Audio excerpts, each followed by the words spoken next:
dia, pessoal. Hoje a gente vai falar um pouquinho da nossa aula assíncrona, né?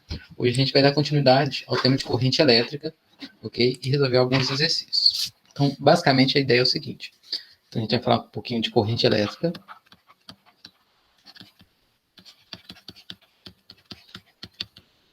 E, basicamente, a gente vai, né, trabalhar alguns conceitos, né, dentro da corrente elétrica para que a gente possa verificar esse tema dentro de alguns modelos, né?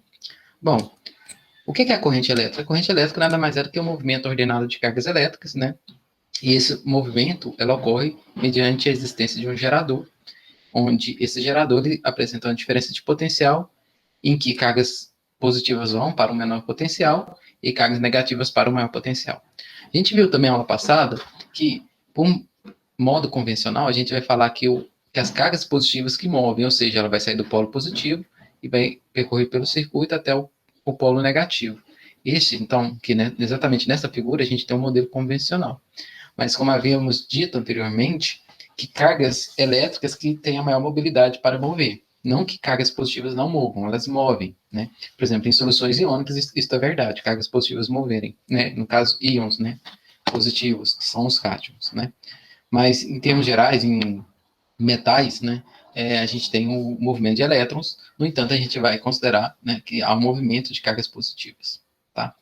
Bom, a gente viu na aula passada que a corrente elétrica, né, I, ela é igual à variação de carga que atravessa a seção do fio dada pela variação de tempo, né?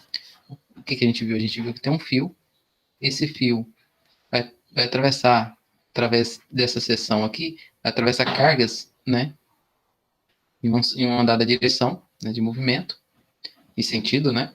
E a quantidade de cargas que atravessa na variação do tempo aqui, nessa seção aqui, exatamente, nessa seção, a gente tem a corrente elétrica, onde a corrente elétrica I, né, ela é dada por unidade, a unidade dela é dada por ampere, né? Então, colocar I é a corrente elétrica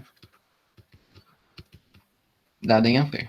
Foi isso aqui que basicamente a gente viu na aula passada, né? Bom, o que a gente tem na aula de hoje? A gente pode fazer um gráfico da corrente em função do tempo. E essa corrente ela pode assumir várias formas, né? Aqui a gente tem a primeira forma de uma corrente crescente, né? Ou seja, uma corrente contínua, porém crescente, né? O que a gente tem? A gente tem aqui que a quantidade de carga que atravessa num dado tempo, né, pode ser dado pelo cálculo da área desse gráfico aqui. Vamos ver se isso aqui é verdade em termos de definição de corrente. Olha só, a gente sabe que a corrente I é igual à quantidade de carga pela variação do tempo. Se eu passar essa variação do tempo para cá multiplicando, a gente tem que a carga aqui é igual a I vezes ΔT, certo? Bom, carga é igual a corrente vezes a variação do tempo. Olha só, numericamente, se a gente for pegar o cálculo da área aqui, vai ser o quê? A unidade de tempo, que é dada em segundos, vezes a unidade de I, que é dada em ampere.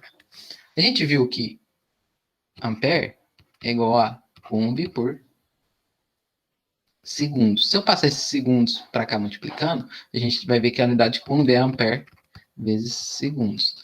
Ou seja, se eu calcular a área daqui, eu vou ter o que? Unidade de segundos vezes a unidade de ampere. Ou seja, a área é o quê? É a variação do tempo vezes a corrente, tá? E isso vai me dar o quê? A quantidade de carga. Ou seja, se eu calcular a área embaixo da curva da corrente, isso aqui vai me dar o quê? A carga, tá? Então, a área embaixo da curva de corrente por tempo vai me dar a carga aqui. Bom, como que a gente verifica isso de um modo mais simples, né? Aqui, ó, no primeiro caso temos uma corrente contínua, porém crescente, né? E não constante. Esse caso aqui já é uma corrente constante, olha só. Com o passar do tempo, a corrente é a mesma, né? Ó, o tempo vai aqui 1, 2, 3, e o valor da corrente é a mesma. A gente vai validar esta relação aqui, ó. E se eu calcular a área, né, que é a base vezes a altura, a gente vai calcular a quantidade de carga que passou nesse sistema.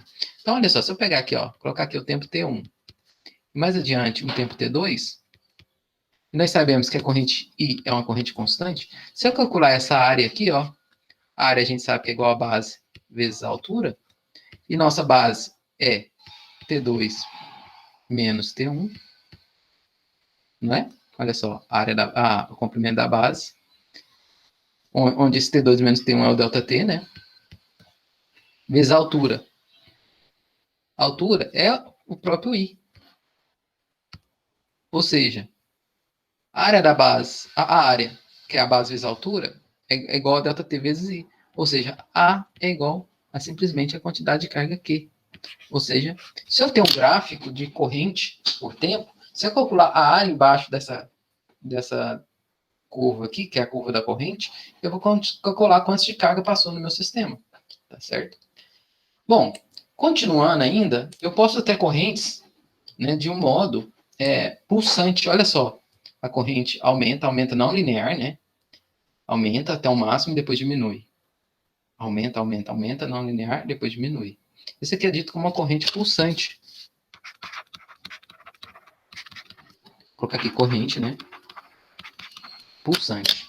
Aqui também, ó. Olha só, tem um valor de corrente, depois ela diminui, ela mantém constante, depois ela aumenta, constante, diminui, constante. Sempre com regime de corrente. No entanto, pulsante, né? Existem diversos mecanismos eletrônicos que é capaz de fazer esse sistema aqui, né? Por exemplo, o pulso cardíaco é uma corrente pulsante, né? Seu coração, né, ele recebe pulsos, né?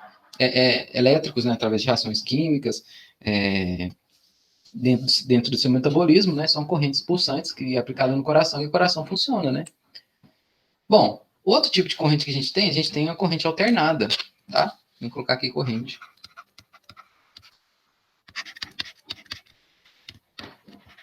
A corrente alternada é o quê? Olha só, eu tenho uma corrente de um regime positivo, dado um certo tempo t, ela passa a ser negativa, depois positiva, depois negativa.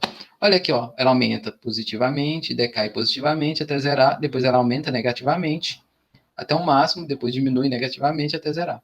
Bom, esses dois casos são correntes alternadas. Como que a gente avalia essa corrente em um circuito? A gente avalia dessa forma aqui, ó. Vamos supor aqui que eu tenho um dispositivo, que é a ponte, né? Que vai gerar um potencial aqui, vai passar por um dispositivo. O que acontece? Esse tipo de corrente, ou ela está nesse sentido, ou ela vai estar no sentido contrário. Ou seja, olha só, se a corrente está positiva, vamos assumir que para essa direção é positiva. Aí depois, instantaneamente aqui, ó, nesse tempo t, aqui, ó, nesse tempo t, exatamente nesse tempo aqui, ela muda de direção instantaneamente. Então, ó, há um certo intervalo de tempo. Sentido horário, depois sentido anti-horário. É a mesma coisa aqui, ó. Aumenta, aumenta, aumenta, aumenta até o máximo, vai diminuindo, mesmo mantendo a mesma direção, até zerar. Depois que zera, ela vai ter assumir um valor negativo, ou seja, ela está mudando de direção. Essa aqui é a corrente alternada, tá? Bom, nos mecanismos de transmissão da nossa rede elétrica é via corrente alternada, tá? Ou seja, então nossa tomada residencial, ela tem uma corrente alternada. Por que é uma corrente alternada? Porque o método de produção de conversão de energia mecânica para energia elétrica é mais eficiente para sistemas de corrente alternada, tá? Por que é mais eficiente? A gente vai estudar mais adiante no magnetismo as leis de Faraday, tá? E essas leis diz que se eu tenho uma variação de fluxo magnético através de um enrolamento, eu vou produzir uma corrente. E nesse caso, esse fluxo tem que variar no tempo para que exista essa corrente. Tá? Se esse fluxo for constante, eu não tenho existência de corrente. Então, se há um fluxo variável, ou seja, vai produzir uma corrente variável. Ou seja, isso aqui é uma corrente variável, ou seja, uma corrente alternada. Então, se eu tenho um fluxo de campo magnético através de um enrolamento alternado ou variável, isso vai produzir uma corrente variável. Ou seja, é um modo mais fácil de eu produzir uma corrente elétrica em um sistema físico. Tá? Bom, então é mais difícil de produzir um sistema que apresente a corrente contínua? Sim. Tá? Basicamente, eles são gerados por pilhas, né? Atualmente também são possíveis gerar eles via energia solar. No entanto, a capacidade de conversão de energia, né, é bem menor. A energia fornecida vai ser bem menor. Ou, para que eu queira produzir uma energia, um sistema com corrente contínua e constante, eu tenho que ter um gasto muito superior do que um sistema com corrente alternada. Por exemplo, o sistema de corrente alternada, você tem como se fosse a água represada, né? Essa água vai tocar uma turbina, essa turbina vai mover um ímã, né? E esse ímã vai alterar o fluxo magnético através de um enrolamento de um fio. Se alterou o fluxo no tempo, vamos gerar uma corrente no tempo. Ao passo que para um sistema de corrente contínua e constante, basicamente eu vou precisar de pilhas, né, baterias. Essas baterias, elas têm um grande problema tecnológico, que é o quê? Elas podem ter uma vida útil, né? Transforma-se em um lixo, né, um lixo químico. Eu tenho que, né, ter modos de reaproveitar esse lixo. E nossa saída atualmente é utilizar energia solar, né? Para produzir esse sistema de energia contínua, né, que talvez é mais interessante, porque, né, a gente precisa fortemente desse tipo de corrente. Não que a alternada a gente não precise, né? Mas já é possível, né, obter essa corrente contínua em sistemas solares, tá?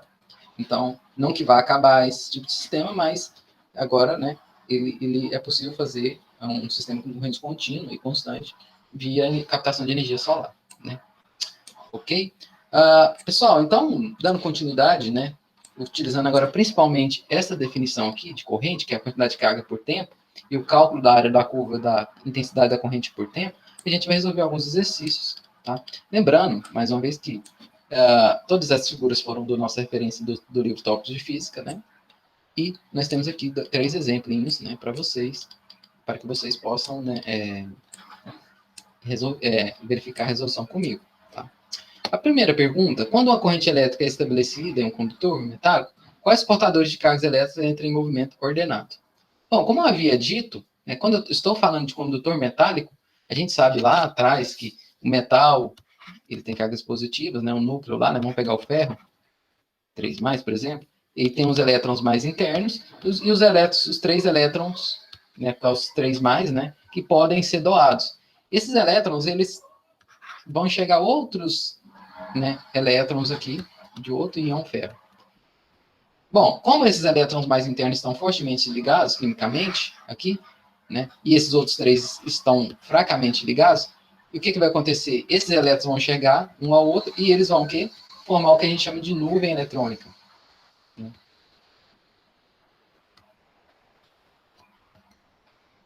Essa nuvem eletrônica corresponde a elétrons fracamente ligados ao núcleo, de modo que qualquer energia que eu forneça a eles, ou qualquer campo elétrico que é aplicado a eles, eles têm fácil mobilidade, porque eles não estão fortemente ligados. Então, esse é o princípio esse é o princípio da ligação metálica, né? Bom, então quando uma corrente elétrica é estabelecida em condutores, né, de ferro, o que acontece? Do metálicos, por exemplo, o que acontece? Esses elétrons vão ter maior mobilidade e as cargas positivas vão ficar, né, fortemente ligadas, porque as cargas positivas ficam fortemente ligadas ao núcleo.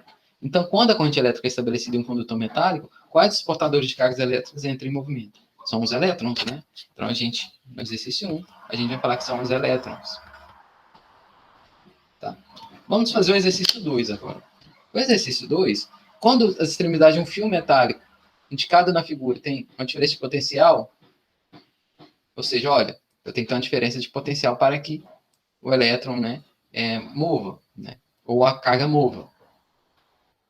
Olha só, o potencial VA é 20 volts, o VB é 60. Qual que é a diferença de potencial? É VB menos VA, né, que é 60 menos 20. A diferença de potencial vai dar de 40 volts, né?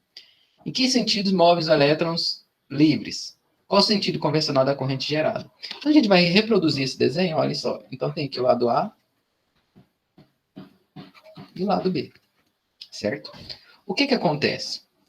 Acontece o seguinte, nós vamos ter que, aqui eu tenho 20 volts e aqui 60 volts, certo? A gente sabe que elétrons, elas movem para o maior potencial, né? Então qual que é o sentido dos elétrons livres movem? Movem para a direita, né? E qual que é o sentido convencional? O sentido convencional é dito que a carga positiva move. O sentido convencional para a esquerda, né? Ok? Então, o sentido convencional são cargas positivas e as cargas positivas saem do maior potencial para o menor potencial. E cargas negativas saem do menor potencial para o maior potencial. Ok? Então, esse aqui é o exercício número 2. Agora, pessoal, para a gente finalizar, a gente vai fazer um seguinte exercício. Ó. Determine a quantidade de carga e passa por um fio no período de 10 milissegundos. A gente vai considerar o seguinte gráfico, olha só. Imagina aqui, eu vou ter um gráfico da corrente em função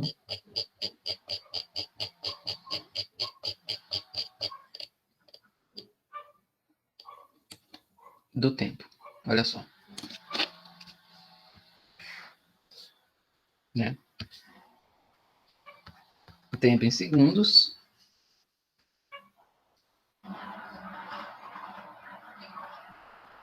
E vamos colocar aqui, ó. 5 vezes 10 a terceira. Ou melhor, 5 vezes 10 a menos 3. Deixa eu apagar aqui.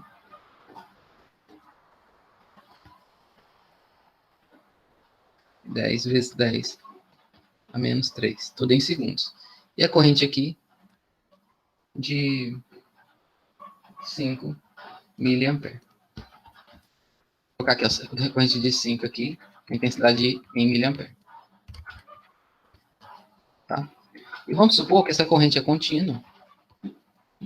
Ela sai de 0.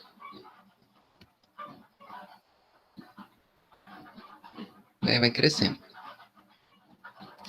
Eu quero saber qual que é a quantidade de carga que passa, né, no período de 10 milissegundos, eu sendo que eu tenho o gráfico da corrente em miliampere e o tempo em segundos aqui, ou milissegundos.